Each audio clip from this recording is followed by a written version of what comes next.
صلی اللہ علیہ وسلم صلی اللہ.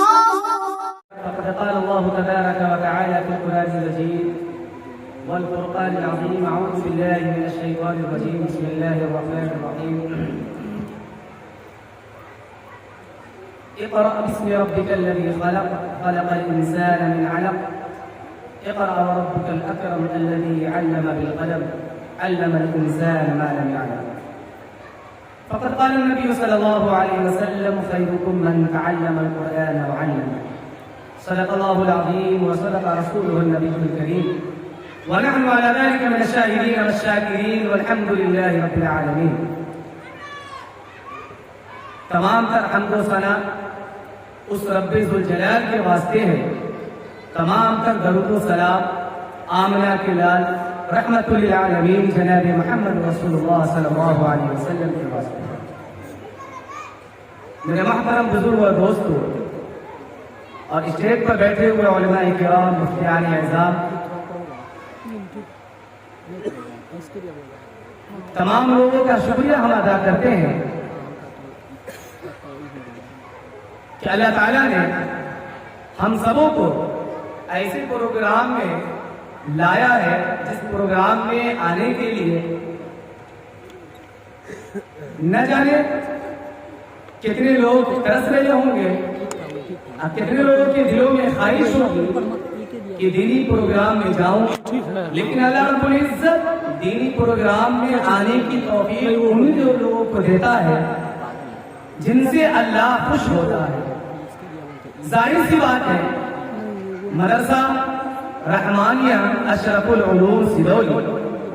یہ واقعتاً دینی ادارہ ہے، اور یہ مجلس بھی حفاظ کرام کے تعلق سے سجائی اور بسائی گئی ہے، اور بہت سارے بچوں کے سروں پر دستار فضیلت سجایا جائے گا. واقعتاً جب ہم ان کو دیکھیں گے ہمارے دل میں خیال آئے گا اللہ کی طرف سے کہ اگر آج میرا بچہ یا میرا پوتا یا میرا بھتیجا حافظ قرآن ہوتا، قرآن کی دولت کو اپنے سینے میں بساتا، معرفت الہی سے اپنے دل کو منور کرتا،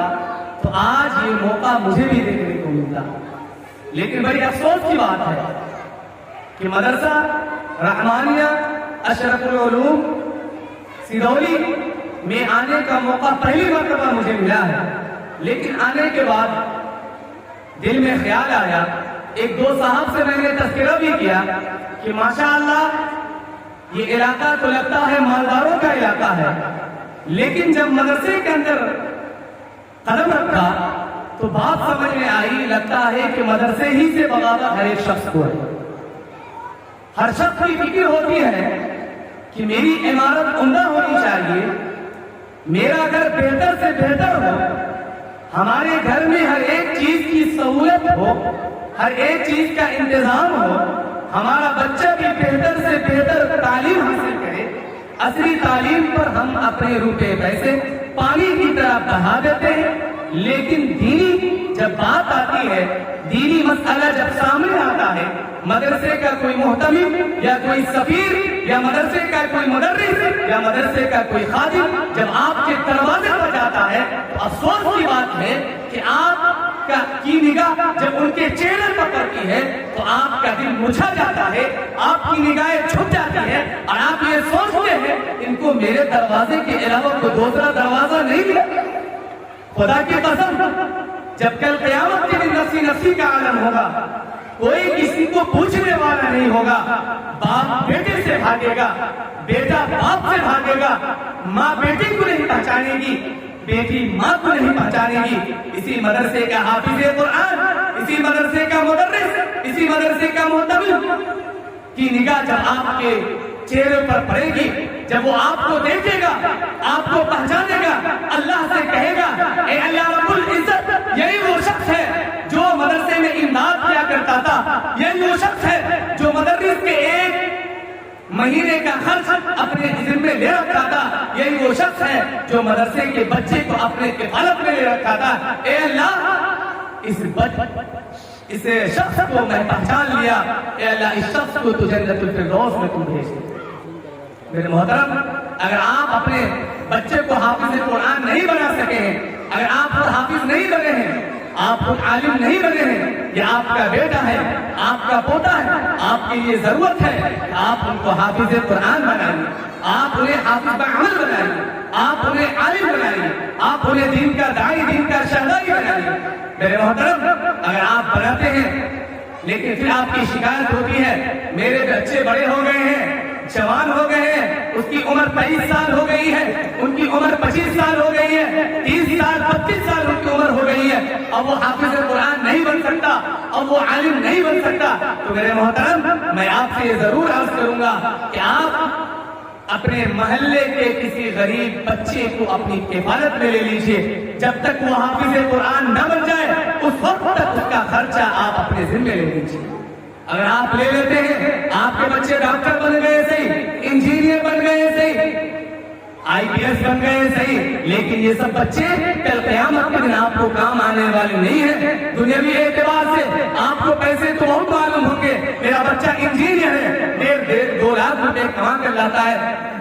ڈاکٹر ہے نہ جانے 4-5 لاکھ روپے لے کر آتے ہیں، IPS ہے نہ جانے کروڑوں روپے لے کر آتے ہیں، لیکن کل قیامت کے دن یہ مالداری آپ کو کام نہیں آئے گی۔ یہی وہ بچہ آپ کو کام آئے گا جس بچے کو آپ نے اپنی کفالت میں لے رکھا۔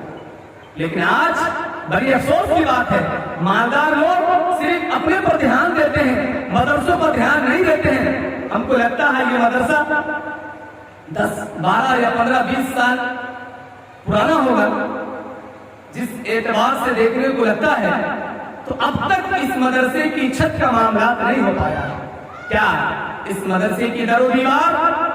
اس مدرسے کی جھوپڑی، اس مدرسے کا لیسٹر کیا کل قیامت دن اللہ کے حضور میں شکایت نہیں کرے گا؟ اے اللہ، میرے پڑوس میں یہ شخص تھا، مالداری اس کے اندر ٹوٹ ٹوٹ کر بھری ہوئی تھی، اے اللہ تیرا مال اس کے پاس بہت زیادہ تھا، وَأَمَّا بِنِعْمَةِ رَبِّكَ فَحَدِّثْ، مال صرف اپنے اوپر خرچ کیا کرتا تھا اور مجھ پر دھیان نہیں دیا، اے اللہ رب العزت اس شخص کو تو جہنم میں بھیج دے، آپ وہاں کیا کریں گے؟ کیا جواب دیں گے؟ آپ کا جواب یہی ہوگا کہ آپ لاجواب ہو جائیں گے، آپ کے پاس کوئی بھی جواب نہیں ہوگا۔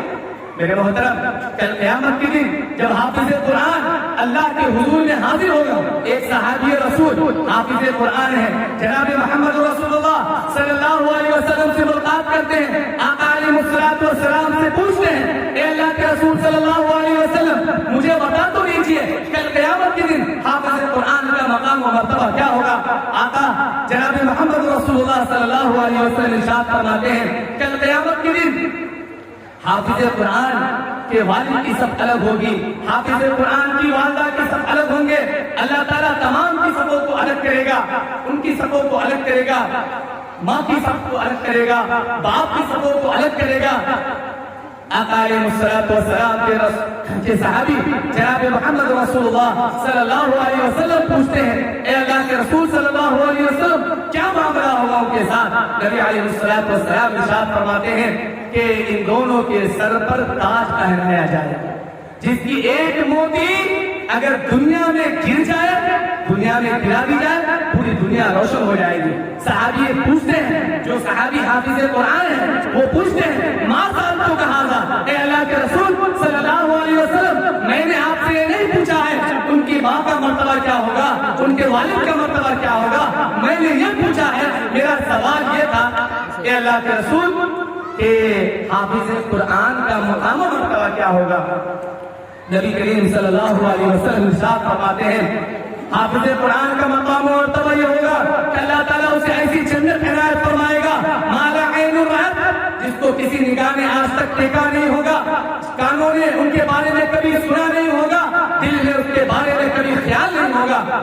نبی علیہ الصلوۃ والسلام سے جب صحابی پوچھتے ہیں، اے اللہ کے رسول صلی اللہ علیہ وسلم میں نے آپ سے سوال کیا ہے کہ حافظ قرآن کا مقام و مرتبہ کیا ہوگا، مجھے اب بھی بات سمجھ میں نہیں آئی، مجھے ذرا تفصیل سے سمجھائیے۔ نبی علیہ الصلوۃ والسلام ارشاد فرماتے ہیں، اے میرے صحابی، اے میرے صحابی، کل قیامت کے دن حافظ قرآن کا مقام و مرتبہ یہ ہوگا کہ جب عرش کے نیچے ہوگا اور تمام فرشتوں کے سلام کے بعد اللہ تعالیٰ اس حافظ قرآن سے ارشاد فرمائے گا ان تمام کو اس جگہ میں پیش کر دو، وہ سب پیش ہو جائیں گے، فرشتوں کو حکم ہوگا اے فرشتوں تم سب اپنے اپنے سلام کو بند کر دو، اپنے اپنے سلام کو سب بند کر دو۔ اب رب العالمین رب کریم کی طرف سے اس کو سلام کی ہے، سلام قولا من رب الرحیم۔ اب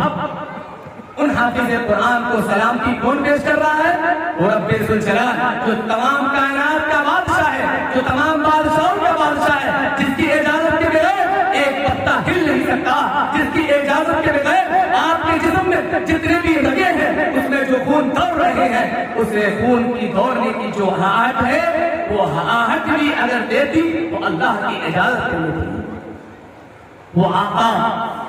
وہ رب کریم، وہ رب حقیقی سلام پیش کرے گا، سلام قولا من رب الرحیم۔ میرے محترم، آج آپ سب جانتے ہیں اور آپ نے واقعہ سنا بھی ہوگا کہ شیخ عبد القادر جیلانی رحمۃ اللہ علیہ، ان کی والدہ وہ والدہ تھی جنہوں نے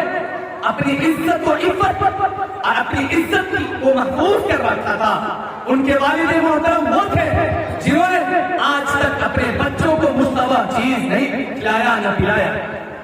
نہ ایک روپیہ ان پر خرچ کیا، وہ روپیہ جو مشتبہ ہو، جس میں شک و شبہ کی گنجائش ہو۔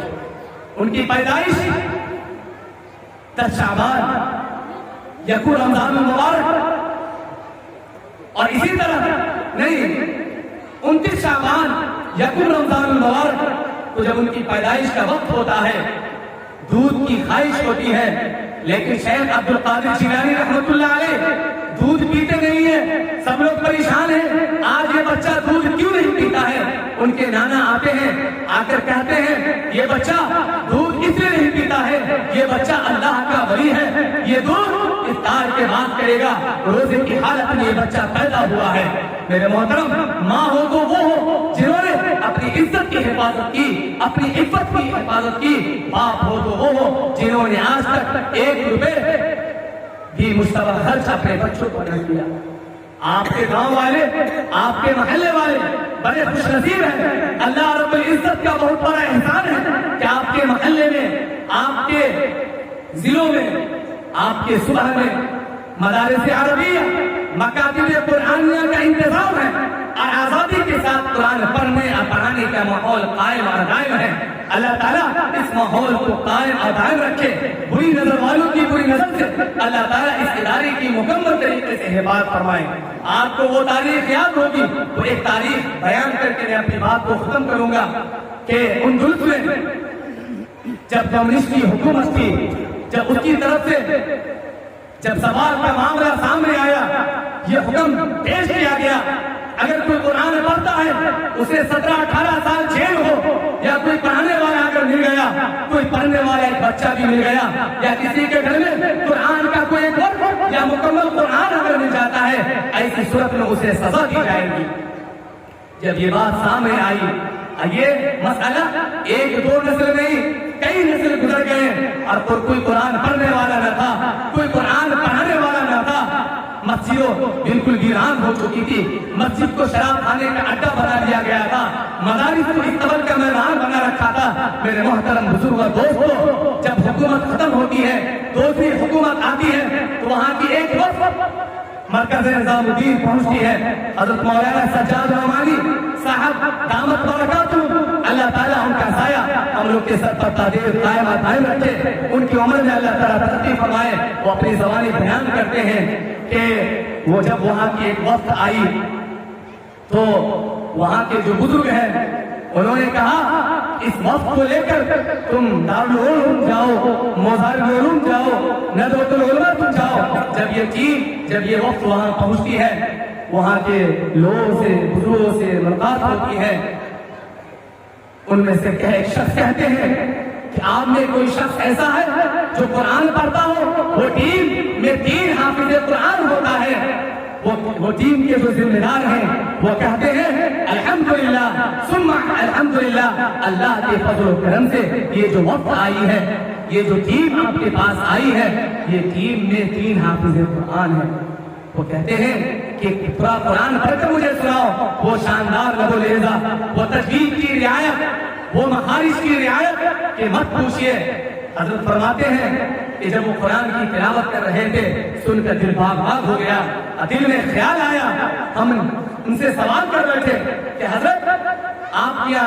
حکومت کا یہ معاملات ہے، قرآن کے پڑھنے پر بندش ہے، قرآن کے پڑھانے پر بندش ہے، وہاں کا وقت اگر کوئی رکھ دیتا اپنے گھر میں، اگر وہ ملتا تو ایسی صورت میں 10 12 18 سال جیل ہے، اس کے باوجود بھی یہ قرآن پڑھنے اور پڑھانے کا نظام ہے، اتنا شاندار آپ قرآن پڑھتے ہیں۔ فرماتے ہیں ان کی ٹیم کے جو ذمہ دار ہیں وہ فرماتے ہیں کہ حضرت یہ افسوس کرنے کی بات نہیں ہے، یہاں تو اس ٹیم میں الحمدللہ 3 حافظ قرآن ہیں۔ جب آپ ہمارے محلے میں، ہمارے قریہ بستی میں جب آپ پہنچیں گے تو ایک ایک بستی میں 300 حافظ قرآن آپ کو ملیں گے، 300 ہر بچے میں لڑکی حافظ، ہر گھر میں بچے حافظ قرآن آپ کو ملیں گے، ماں بھی حافظ، والد بھی حافظ، بچے بھی حافظ، بچی بھی حافظ، پوتا دادا دونوں حافظ قرآن۔ پوچھتے یہ نظام کیسے ہوا؟ وہ فرماتے ہیں اللہ کی طرف سے ہم لوگ کے دل میں خیال پیدا ہوا، ہم لوگوں نے مصنوعی قبر تیار کیا، مصنوعی قبر تیار کیا، مصنوعی جنازہ تیار کیا، اور جب قبرستان میں ہم لوگ گئے، اس قبر کے اندر جو مصنوعی قبر ہے، اس قبر میں ایک پڑھنے والا اترتا، 3 4 ایک پڑھانے والا اترتا، 3 4 پڑھنے والے اترتے، اور اتر کر ایک اس میں کا جو شخص ہوتا جنہیں فیصل انتخاب کیا جاتا، انہیں گیٹ پر بھیج دیا جاتا، تم جاؤ، اگر حکومت وقت کی طرف سے اگر کوئی شخص آتا ہے تو تم مجھے مطلع کرنا، مجھے خبر کرنا۔ اور محترم، جو بچہ 3 سال میں 5 سال میں حافظ قرآن ہوتا، وہ بچہ الحمدللہ 3 مہینے میں حافظ قرآن اسی قبر کے ذریعے سے تیار ہوا۔ میرے محترم، وہ بخارا، وہ سمرقند جہاں کے امام بخاری ہیں، امام مسلم، امام نسائی ہے، حالت کیسی تھی؟ حالت کس انداز سے بدلی؟ کیونکہ ان لوگوں نے اس پر محنت کیا ہے، ان لوگوں نے اس پر مکمل طریقے سے محنت کیا ہے جو محنت کرنا چاہیے۔ جب تک ہم اپنے دلوں کے اندر احکام شریعت کو، احکام قرآنیہ کو اپنے دل کے اندر نہیں لائیں گے، اس وقت تک ہم آپ کامیاب نہیں ہو سکتے۔ آپ نے امام غزالی کا نام سنا ہو، ان کے بھائی کا نام احمد غزالی، ایک کا نام محمد غزالی۔ ان کے والد محترم کے انتقال کا وقت سامنے آیا، خام میں بات آئی کہ تم ان دونوں بچے کو عالم باعمل بنا دینا۔ خام میں بات ہو رہی ہے کہ ہمارے پاس وہ استطاعت نہیں ہے، وہ طاقت نہیں ہے جو ہم بچے کو حافظ قرآن بنائے، عالم باعمل بنائے۔ تو جب بیدار ہوتے ہیں، صبح میں اپنے دوست سے کہتے ہیں اب میرا آخری وقت ہے، اب میں قبر کے حوالے ہونے جا رہا ہوں، قبر کا میں لقمہ بننے والا ہوں، ایک پاؤں اب میرا قبر میں ہے، مجھے بہت ڈر لگ رہا ہے، خوف اللہ کا میرے دل میں ہے، خوف ستا رہی ہے، لیکن ایک بات ہمارے دل کے اندر آئی ہے، وہ بات یہ ہے کہ ان بچوں کو تم عالم باعمل بنانا، میرے پاس اتنی رقم نہیں ہے، اے میرے دوست، جو رقم ہے میرے پاس وہ رقم ان بچوں پر خرچ کر دینا، اگر اور بھی ضرورت ہو اپنے پاس سے روپے خرچ کر دینا، اللہ تمہیں اس کا جزائے خیر عنایت فرمائے گا۔ وہ دوست قبول کر لیتے ہیں اور کہتے ہیں ٹھیک ہے، آپ پریشان مت ہوئیے، آپ ٹینشن مت ہوئیے، ٹینشن لینے کی آپ کو ذرہ برابر بھی ضرورت نہیں ہے، آپ پریشانی کے ماحول میں اپنی زندگی مت گزاریے، آپ اللہ کو یاد کیجیے، آپ کے دونوں بچے انشاءاللہ عالم باعمل بن جائیں گے۔ انہوں نے وہ روپے بھی خرچ کر دیے اور اپنی طرف سے بھی روپے خرچ کر دیے۔ ان کے دل میں خیال آیا میں بھی غریب ہوں، میرے پاس اتنی رقم نہیں ہے، اب ایک کام کرتے ہیں کسی مدرسے میں بچوں کو رکھ دیتے ہیں تاکہ اس مدرسے میں جو بچے جائیں گے وہاں کے مدرس، وہاں کے نظما ان پر محنت کریں گے، ان کی صحیح تربیت اور صحیح تعلیم انہیں دینے کی وہ کوشش کریں گے، یہ بچہ حافظ اور عالم دونوں بن جائے گا۔ تو ظاہر سی بات ہے ان بچے کو مدرسے میں رکھا گیا، وہ بچہ حافظ بھی بنا، وہ عالم بھی بنے۔ امام غزالی تو امام غزالی ہے، لیکن امام محمد غزالی بھی اپنے وقت کے عارف باللہ، صوفی باصفا، ولی کامل۔ ظاہر سی بات ہے جب تک ہم ان ننھے منھے بچوں کے اوپر محنت نہیں کریں گے، کوشش نہیں کریں گے، اس وقت تک یہ بچہ کامیاب نہیں ہو سکتا۔ اس ملت کو، اس قوم کو انجینئر کی ضرورت ہے، ڈاکٹروں کی ضرورت ہے, IPS کی ضرورت ہے. لیکن اس سے پہلے مولانا نے بیان کیا, بیان کے دوران مولانا نے ایک بات کہی ہے, سب کچھ بنائیے لیکن اس سے پہلے آپ انہیں دیندار بنائیے. اگر آپ انہیں دیندار نہیں بناتے ہیں, انہیں آپ نے انجینئر بنا دیا, ان کے اندر دینداری کی تعلیم نہیں ہے, حلال اور حرام کی تمیز ان کے درمیان نہیں ہے, ایسی صورت وہ انجینئر ضرور بنے گا لیکن وہ مٹیریل چھوڑ دے گا. 5 لاکھ کے حساب کی جگہ وہ آپ کو 15 لاکھ کا حساب دے گا, کیونکہ ان کے اندر حلال اور حرام کی تمیز ذرہ برابر نہیں ہے. یہ ڈاکٹر ضرور بنے گا لیکن کورونا کال میں آپ نے دیکھ لیا ہے کہ کتنی چوری کر نہ جانے کتنے کو موت کے گھاٹ اتار دیا گیا. دینداری جب نہیں ہوگی تو دنیا داری کی محبت جب دل کے اندر آئے گی تو ظاہر سی بات ہے انسان کا دل بالکل سیاہ ہو جائے گا, ایک کالا نقطہ پڑ جاتا ہے, دھیرے دھیرے پھیلتے وہ پورے سینے کو وہ گھیر لیتا ہے, جس کی وجہ سے اچھی بات ان کے دل کے اندر بس نہیں ہوتی. میرے محترم, آپ IPS ضرور کریں, اس ملت کو ایک IPS کی ضرورت ہے, ڈاکٹر کی ضرورت ہے. میں تمام سدولی کے لوگوں سے میں یہ بات کہتا ہوں, اب میری طرف سے گزارش ہے, یہ اپیل ہے, گرا باندھ کے اسے رکھ لے کہ آج کے بعد انشاءاللہ ہر گھر میں حافظ قرآن ہونا چاہیے. ہر شخص اپنے گھر کے ماحول کو جنت کے ماحول بنائیے. ہر شخص اپنی صبح قرآن کے آغاز سے شروع کرے. ہر شخص اپنے شام کا اختتام قرآن کی آغاز سے شروع کریں گے. انشاءاللہ آپ کے گھر کا ماحول بھی بنے گا, آپ کے بچے بھی کامیاب ہوں گے, آپ کے گھر کے جتنے لوگ ہیں سب کامیاب ہوں گے. آج اتحاد و اتفاق باپ بیٹوں میں نہیں ہے, ماں اور بیٹی میں نہیں. یہ کیوں نہیں ہے؟ یہ اس لیے ہے کہ ماں بھی بیچاری موبائل پہ لگی ہوئی ہے, باپ بھی بیچارہ موبائل پہ لگا ہوا ہے. 800-900 روپے کا ریچارج دونوں کر رہے ہیں, 800-900 روپے کا ریچارج بیٹا بھی بیٹی بھی کر رہی ہے. تو ظاہر سی بات آپ جوڑیے 5000 کا خرچہ مہینے کا نکل رہا ہے, جو بالکل ناجائز طریقے سے ہے. موبائل ضرورت کی چیز ہے, الضرورت تقدر بقدر الضرورت, اس کا استعمال اتنا ہی ہونا چاہیے جتنی ضرورت ہے. بھیجا اسے ضرورت میں استعمال مت کیجیے, لیکن ناجائز میں اس کی ضرورت زیادہ ہو رہی ہے, جائز میں ضرورت نہیں ہو رہی ہے. کوئی مدرسے کے مدرس اگر یا سفیر آپ کے پاس جاتے ہیں, آپ کے پاکٹ میں سب سے چھوٹا سڑا گلا نوٹ جو ہے وہی نوٹ آپ نکال کر دیتے ہیں, جو نوٹ چلتا بھی نہیں. مسجد میں جب رومال یا کوئی بکسا لے کر لوگ گھومتے ہیں اس صف میں, تو لوگ وہ روپے انہیں دیتے ہیں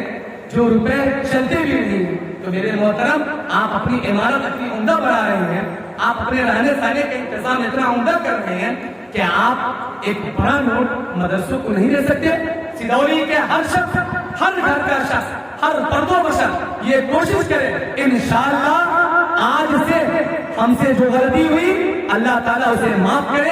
آئندہ ہم سے اس طرح کی غلطی نہیں ہوگی. ہر شخص, ہر گھر کے پیچھے ہر شخص یہ کوشش کر لے کہ 500 روپے ہم مدرسے کو ہر مہینے دیں گے. جس طرح ہم اپنے بچوں, ان بچے کو جو بچے اسکول اور کانوینٹ میں پڑھ رہے ہیں, 1,000 روپے 3,000 روپے ہم ان بچوں پر خرچ کر رہے ہیں, اسی تاریخ کو مدرسے میں بھی آ کر ہم 500 روپے کی ہم رسید کٹائیں گے انشاءاللہ. مہینے کی آخری تاریخ کو 29 تاریخ کو یا 30 یا 31 تاریخ کو, اس تاریخ میں آپ یہاں آئیے, آ کر رسید کٹائیے اور ان مولانا سے کہیے میں یہ جو رقم دے رہا ہوں اس رقم کے ذریعے سے آپ ان بچوں پر یہ رقم خرچ کیجئے جو بچے بالکل ناخواہ ہیں, بالکل یتیم ہیں, جنہیں ماں باپ کی محبت نہیں مل پا رہی ہے. آپ ان بچوں پر یہ رقم آپ خرچ کیجیے. ظاہر سی بات ہے اگر آپ مدرسے میں اگر 30 بچے ہیں, ہر بچے کو اگر آپ اپنی کفالت میں لے لیں گے تو خدا کی قسم میں کہتا ہوں مدرسے کا مدرس اور سفیر آپ کے دروازے پر یہ کیا کہتے ہیں رسید لے کر نہیں پہنچے گا, بلکہ آپ کی رقم یہی جمع ہو جائے گی. یہ نظام, یہ سسٹم انشاءاللہ ختم ہو جائے گا. آج یہ ضرورت ہے کہ آپ اپنے پیسے کو دینداری میں لگائیے، اپنے پیسے کو حافظ قرآن پر خرچ کیجیے، تب جا کر انشاءاللہ آپ کا بیڑا کل قیامت کے دن پار ہوگا، ورنہ آپ اس دن جس دن نفسی نفسی کا عالم ہوگا آپ وہیں پھنس جائیں گے، آپ کو پھر کوئی نکالنے والا نہیں ہوگا۔ یوم یفر المرء من اخیہ وامہ وابیہ وصاحبتہ وبنیہ لکل امرئ منہم یومئذ شأن یغنیہ۔ اللہ تعالیٰ سے دعا کریں کہ اللہ تعالیٰ ہمیں بھی اور آپ کو بھی کہنے سننے سے زیادہ عمل کرنے کی توفیق نصیب فرمائے۔ آخر میں بس ہم دعا کرتے ہیں کہ اللہ تعالیٰ مدرسہ رحمانیہ اشرف العلوم کو حاسدین کے حسد سے، شریروں کی شرارت سے، بری نظر والوں کی بری نظر سے اللہ تعالیٰ اس ادارے کی مکمل طریقے سے حفاظت فرمائے۔ یہاں کے مدرسین کو، یہاں کے طالب علم کو، یہاں کے ناظرین کو، یہاں کے انتظام کرنے والے کو اور محلے والے کو اللہ تعالیٰ ہر ایک کو صحت تندرستی عطا فرمائے، عمر میں ترقی نصیب فرمائے، ہر ایک کی جائز مرادوں کو اللہ تعالیٰ پوری فرمائے، آمین۔ وما توفیقی الا باللہ۔ جزاکم اللہ خیرہ۔